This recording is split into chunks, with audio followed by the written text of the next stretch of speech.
Hi everybody, welcome to video number 9. Now today I'm going to be talking to you about crystals and tumblestones, because like with everything I've been asked to talk about this because I've had a lot of clients recently that have said to me, do you use them? Well, my answer is yes.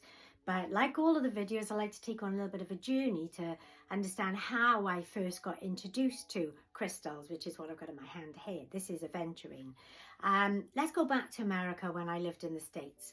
I actually lived in Los Angeles for almost 2 years.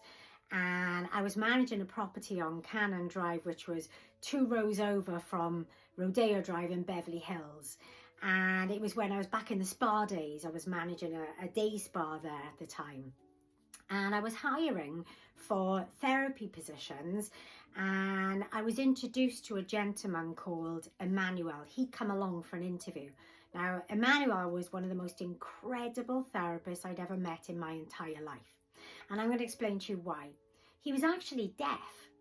And so when I was interviewing him, obviously it was a little bit challenging in that aspect, but his response to me was, no, you have to feel what I do, because he uses his special powers and his gift through his form of his therapies in his treatments, such as massage, etc.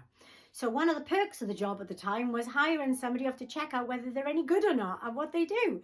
So I actually experienced a massage with him, and I've never felt anything like it in my entire life.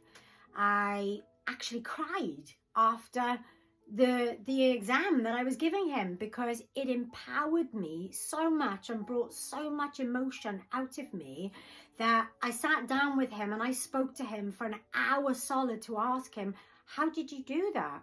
And he said to me, because I don't just work with my own spiritual gift. His gift is the gift of healing with his hands, which is just wonderful. But he said, I work with crystals. And I was like, tell me more.